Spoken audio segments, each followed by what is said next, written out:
15 minutes and you will be knowing all the things about this chapter, everything to score in the exam. Starting with the most important thing कि हमें ये पता होना चाहिए कि linear equation में सबसे ज़्यादा इंपॉर्टेंट क्या है। सबसे ज़्यादा इंपॉर्टेंट हमें पता होना चाहिए कि हमारा जो लीनियर इक्वेशन है उसमें हमें यूनिक सॉल्यूशन मिलने वाला है, यूनिक सॉल्यूशन मिलने वाला है या फिर इनफाइनाइट मैनी सॉल्यूशंस मिलेंगे और नो सॉल्यूशंस। तो नो सॉल्यूशंस कब होने वाली है, क्या पता है तुम्हें? नो सॉल्यूशंस कब होती है? नो सॉल्यूशंस तब होती है जब दोनों लाइंस एक दूसरे को मिलेंगे ही नहीं, और जब दोनों लाइंस नहीं मिलती है तो इन्हें हम बोलते हैं parallel lines. Infinite many solutions मतलब कि वो बहुत सारे ऐसे पॉइंट्स से मिलने वाली है, तो वो एक दूसरे के ऊपर ओवरलैप्ड लाइंस होती हैं, ठीक है। और यूनिक सॉल्यूशन इसका मतलब कि एक ही बार टच करने वाले हैं, ठीक है। ये इसे हम क्या बोलते हैं, सब लोग जानते होंगे इस बात को, इंटरसेक्टिंग लाइन। तो चलो आप पूरे चैप्टर को 15 मिनट्स में कंप्लीट कर लेते हैं। स्टैंडर्ड फॉर्म की बात करें तो हमारा स्टैंडर्ड फॉर्म क्या होता है लीनियर इक्वेशन का, हमें पता होना चाहिए। वो है इस तरीके का दिखता है, a1x plus b1y plus c1 is equals to 0। Example के तौर पे ये हमारा हो गया 3x plus 4y plus 5 is equals to 0। अब a1x b1y और c1 क्यों लिख रहा हूँ मैं, क्योंकि हमारे पास दो इक्वेशन होते हैं यहाँ पे, a2x plus b2y plus c2। दो इक्वेशंस को साथ में डील करना है हम लोगों को, और दो इक्वेशन इसलिए करते हैं क्योंकि हमें x और y की एक वैल्यू चाहिए होती है जो कि हर इक्वेशन को सेटिस्फाई करे, मतलब दोनों इक्वेशन को सेटिस्फाई कर दे। नेक्स्ट है हमारा solving equation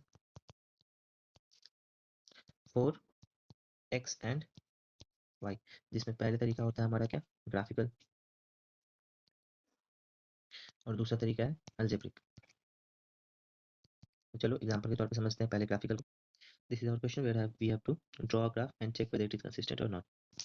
first of all what we will do is we will just express x in terms of y, मतलब x को y के टर्म में एक्सप्रेस कर देंगे या फिर y को x के टर्म में। जैसे कि ये हमारा पहला क्वेश्चन है, ये हमारा पहला इक्वेशन, इसको क्या करेंगे, सिर्फ x को इक्वल टू के इधर रखेंगे, बाकी सभी को उस तरफ भेज देंगे। तो ये क्या हो जाएगा, x is equal to 3, x is equal to 6 minus 3y, ये हमारा इक्वेशन 1। इसको अब मानेंगे, ठीक है, ये हमारा इक्वेशन 3 हो जाएगा, ठीक है। नेक्स्ट क्या करेंगे, सेम वही चीज जो पिछले इक्वेशन के साथ किया, 2x minus 3y is equal to 12 है, 3y को उधर भेज देंगे तो यहाँ क्या बचेगा, 12, 2x is equal to 12 plus 3y। उसके बाद x को जैसे कि बोला अकेले छोड़ना है तो 2 को भी उधर भेज देंगे, तो यहाँ पे होगा 12 प्लस 3y बाई 2, ठीक है। अब आगे बढ़ते हैं, ये हमारे दो इक्वेशन है हमारे पास, इक्वेशन नंबर 3 और इक्वेशन नंबर 4। अब ऐसे करने से क्या फायदा होता है कि जब हम y की वैल्यू कुछ भी पुट करेंगे तो x की वैल्यू मिल जाएगी कहीं पे भी। दोनों इक्वेशन अगर y की वैल्यू कुछ भी पुट करने वाले हैं तो उससे हमें x की वैल्यू मिल जाएगी। ग्राफिकल मेथड ऐसे ही होता है, जैसे कि y इज इक्वल्स टू 0, तो यहाँ क्या होगा, x is equal to 6 minus 3 multiplied by 0, 6 minus 0, x की वैल्यू क्या आ गई 6। सेम एज यूजुअल यहाँ पे भी अगर हम ऐसा करते हैं, put y is equals to 0, तो x इज इक्वल्स टू क्या होगा, 12 प्लस 3 मल्टीप्लाइड बाई 0 बाई 2, यहाँ क्या होगा 12 प्लस 0 बाई 2, यानी कि यहाँ पे भी 12 बाई 2 से डिवाइड किया तो ये आ गया 6, ये आ गया 6, ठीक है। तो जैसे कि y का वैल्यू हमने इस इक्वेशन में 0 रखा तो x आया 6। सेम चीज यहाँ पे भी जब हम y का वैल्यू 0 रखे थे तो y x आया था हमारा 6 ही हमारा। चलो कुछ और वैल्यू ट्राई कर लेते हैं, जैसे कि हम क्या कर रहे हैं अब, put y is equal to 1 in equation, ठीक है। तो यहाँ पे क्या होगा, x is equal to 6 minus 3 multiplied by 1 is equal to 6 minus 3 is equal to 3। तो यहाँ पे y का वैल्यू 1 रखा तो हमारा x क्या आया, 3 आया। आगे एक और कर लेते हैं, क्योंकि हमने 3 बॉक्स बना रखा है। 3 बॉक्स बनाना सही रहता है क्योंकि हमारा स्ट्रेट लाइन जो होता है 3 पॉइंट्स के बीच में ही बनेगा, ठीक है। तो अब क्या कर रहे हैं हम, put y is equal to 2, चलो 2 रखते हैं। तो इक्वेशन में 6 माइनस 3 मल्टीप्लाइड बाई 2, तो यहाँ क्या हो गया 6 माइनस 6 इज इक्वल्स टू 0। तो यहाँ पे y का वैल्यू जब हमने 2 रखा तो x क्या आ गया 0, ठीक है। कोशिश क्या करना है हमको कि जो वैल्यूज हमने इसमें y के लिए वही वैल्यू यहाँ पे भी लेने की कोशिश करेंगे, ताकि हमारे पास एक एग्जैक्ट वैल्यू हो। और कभी कभी हमें पता चल जाता है डायरेक्ट यहीं से कि हमारा आंसर क्या है। जैसे कि यहाँ पे देखो, यहाँ पे हमने y का वैल्यू 0 रखा था तो x की वैल्यू आई थी 6, तो मतलब कि यही वो पॉइंट है जिसपे दोनों इक्वेशन सॉल्व हो जाएंगे, लेकिन फिर भी हमें आगे के प्रोसेस को करना है। तो अब क्या कर रहे हैं हम, put y is equals to 1 in equation 1, ठीक है। तो कर रहे हैं, अब क्या करना है, x is equals to 12 minus 3, y का वैल्यू 1 बाई 2, तो यहाँ क्या होगा 12 माइनस 3 बाई 2, 12 माइनस 3 क्या तो हुआ 9 बाई 2, जो कि फ्रैक्शन में। तो हम इस वैल्यू को कोशिश करेंगे कि ना ले, क्योंकि ये हमें कंफ्यूज कर सकता है, ठीक है। तो इसको हम नहीं लेने वाले, हम क्या ले रहे हैं, वाई की जगह पे 2 लेते हैं। तो जब हम 2 लेंगे तो x is equals to 12 minus 3y/2, यहाँ पे y की वैल्यू 2 ले लिया हमने, तो 3 मल्टीप्लाइड बाई 2 तो हो जाएगा 12 माइनस 6/2, और ये हो गया 6/2, यानी कि आंसर कितना है 3। जब हम y की वैल्यू 2 ले रहे हैं तो हमारा आंसर आ रहा है 3। ठीक है, अब और वैल्यूज पुट करना है उसमें हमें, तो हम क्या कर रहे हैं, अब नेक्स्ट टाइम वैल्यू क्या लेने वाले हैं y की, कुछ भी जो मन में आए, ऐसा कुछ नहीं है कि तुम्हारे पास कुछ फिक्स प्रोपोर्शन बना हुआ है कि यही चीज लेना है, कुछ नहीं, जो तुम चाहो बोल सकते हो। तो मैं क्या ले रहा हूँ, मैं ले रहा हूँ y इज इक्वल्स टू, मैं लेता हूँ, ले सकते हैं ना, तो -2 लेकर देखते हैं। ठीक है, -2, y इज इक्वल्स टू -2, तो x is equals to 12 minus 3 multiplied by -2/2, तो ये क्या हो जाएगा, ये हमारा बन जाएगा 12 माइनस नहीं प्लस बन जाएगा 6/2, तो ये हो जाएगा 18/2, यानी कि हमारा आंसर क्या है 9। तो -2 रखने पे हमारा आंसर है 9। अब ये जो भी हमारे पॉइंट्स हैं हम क्या करेंगे, इन पॉइंट्स को प्लॉट करेंगे। ठीक है, प्लॉटिंग सीखेंगे अभी थोड़ी देर में। प्लॉट कैसे करना है, ये जो हमारा पॉइंट हुआ यहाँ पे x इज इक्वल्स टू 0 और y is equals to, sorry, x is equals to 6 और y इज इक्वल्स टू 2, ये 3 और 1 ये हमारा दूसरा पॉइंट हुआ, फिर 0 और 2 ये हमारा तीसरा पॉइंट हुआ पहले इक्वेशन का। उसके बाद यहाँ पे क्या हमारा वैल्यू है, यहाँ पे 0 6 2 3 और -2 9, ये हमारी तीन हमारे पास पॉइंट आ गए। अब हम क्या करेंगे, ग्राफ को, दो इक्वेशन थे हमारे पास, x is equal to 6 3y, जिससे हमें पॉइंट्स ये मिले हैं। ठीक है, और दूसरे equation x is equal to 12 minus 3y/9 से 3y/2 से ये पॉइंट्स मिले। तो ये जो रेड डॉट्स दिख रहे हैं आपको, ये जो रेड डॉट्स हैं, ये हमारा x is equal to 6 3y का है, और ये हमारा x is equal to 12 3y के वाइट डॉट्स है। ठीक है, तो x is equal to 6 3y के पॉइंट्स को मैंने मैच कर दिया, क्योंकि ये लीनियर इक्वेशन है तो स्ट्रेट लाइन तो बनेगा ही। ठीक है, और ये हमारा स्ट्रेट लाइन बन गया।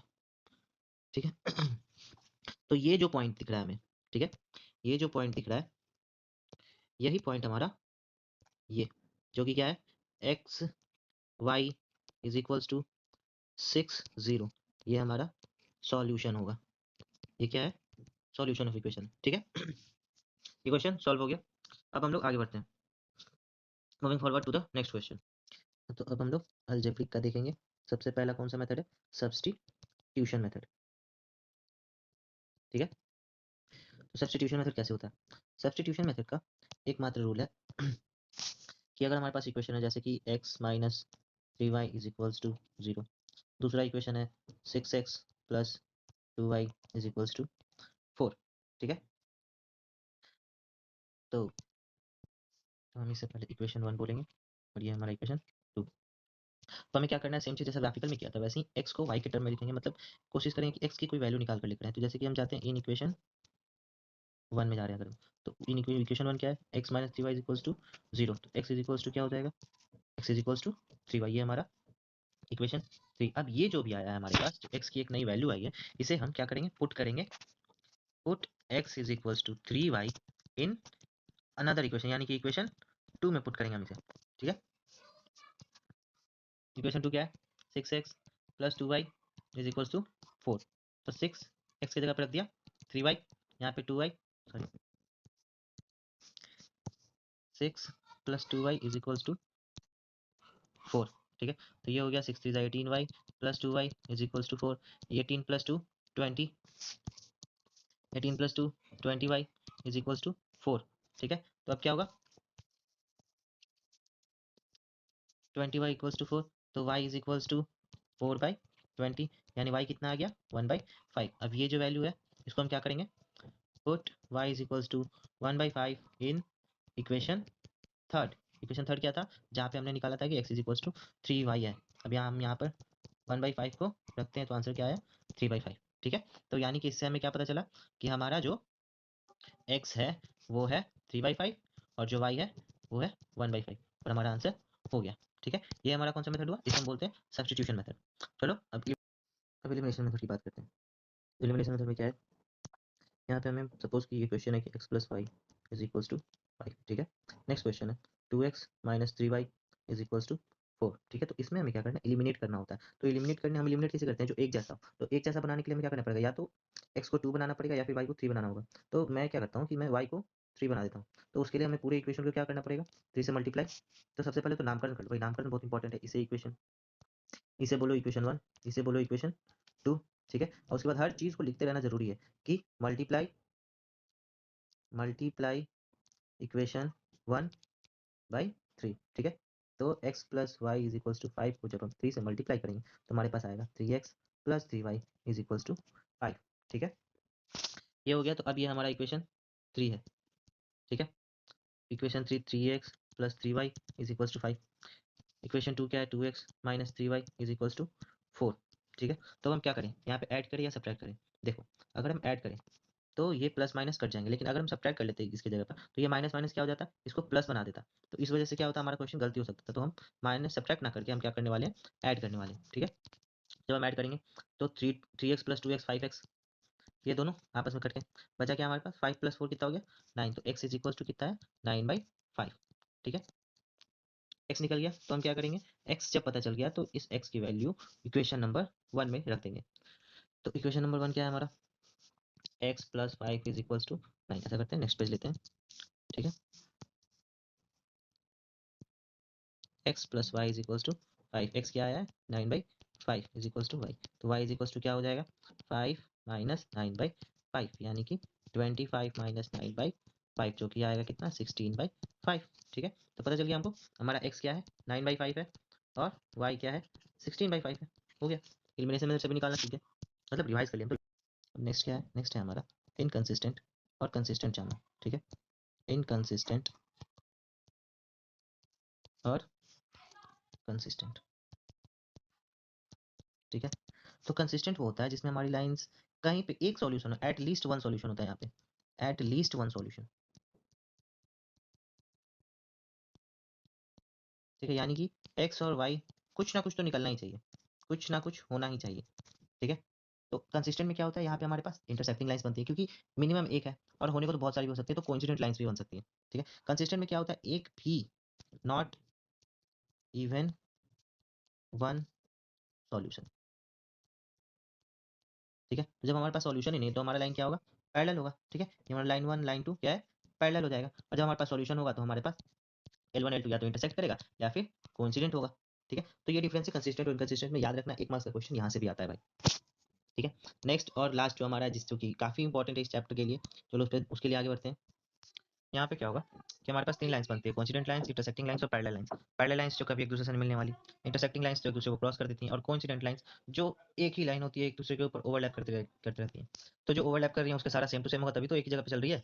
तो इसका कैसे याद रखना है कि सब सेम, तो इक्वल होगा a1/a2 b1/b2 और c1/c2 तीनों इक्वल। इंटरसेक्टिंग लाइन एक दूसरे को काट देती है, तो यहाँ पे क्या होता है, a1/a2 और b1/b2 भी एक दूसरे को कट करेगा, यानी इक्वल नहीं रहेगा, ठीक है, नॉट इक्वल। पैरेलल लाइंस क्या होती हैं, जो कभी मिलने वाली नहीं है, ठीक है। तो a1/a2 b1/b2 के इक्वल तो रहेगा, मतलब वो एक ही ट्रैक से स्टार्ट होने वाले हैं, ठीक है। लेकिन एक ही ट्रैक से स्टार्ट होकर भी वो अलग अलग राह पे जा रहे हैं, मतलब थोड़ी डिस्टेंस पे है। तो मान लो कि ये 5 पे है, ये 4 पे, इस तरीके से। तो इसलिए इसको ऐसे याद रखेंगे कि दो तो सेम है लेकिन आखिरी वाला सेम नहीं है। लास्ट है हमारा क्या, ये चीज याद रखना है कि ये दोनों जो है हमारा कोइंसिडेंट और इंटरसेक्टिंग, इसको हम लोग बोलते हैं कंसिस्टेंट, इसको हम लोग बोलते हैं कंसिस्टेंट, और ये इनकंसिस्टेंट, क्योंकि ये एक भी पॉइंट पे मिल नहीं रहा है, ठीक है। इतने में हमारा चैप्टर रिवाइज हो गया, डन। अब हम लोग नेक्स्ट चैप्टर की तरफ बढ़ेंगे। तब तक के लिए आप लोगों क्या कि हमारा सॉल्यूशन क्या होने वाला है, तो हमारा सॉल्यूशन अगर यूनिक होगा तो उसका ग्राफ कैसा होने वाला है, इंटरसेक्टिंग लाइंस होने वाला है, ठीक है। यूनिक होगा तो इंटरसेक्टिंग लाइंस, कोइंसिडेंस मतलब कि लाइन एक दूसरे के ऊपर ओवरलैप कर ली है, ये हमारा एक दूसरे के ऊपर ओवरलैप। तो यहाँ क्या हो जा रहा है, बहुत सारे ऐसे पॉइंट्स है जहाँ पे हमारा लाइन एक दूसरे को मिलने वाला है, तो इसमें क्या हो जाता है, यहाँ पे इन सॉल्यूशन होता है, यानी एक्स और वाई की ऐसी बहुत सारी वैल्यूज होंगी जहाँ पर दोनों इक्वेशन एक दूसरे को सेटिस्फाई करेंगे। और लास्ट हमारा पैरेलल लाइन, जब लाइंस मिल ही नहीं रही हैं तो फिर कैसा सॉल्यूशन है ना। तो फिर यहाँ पे क्या हो जाता है, यहाँ पे होता है नो सॉल्यूशन, ठीक है। याद रखना है, एग्जाम के लिए बहुत इंपॉर्टेंट है। लाइक करें, सब्सक्राइब करें।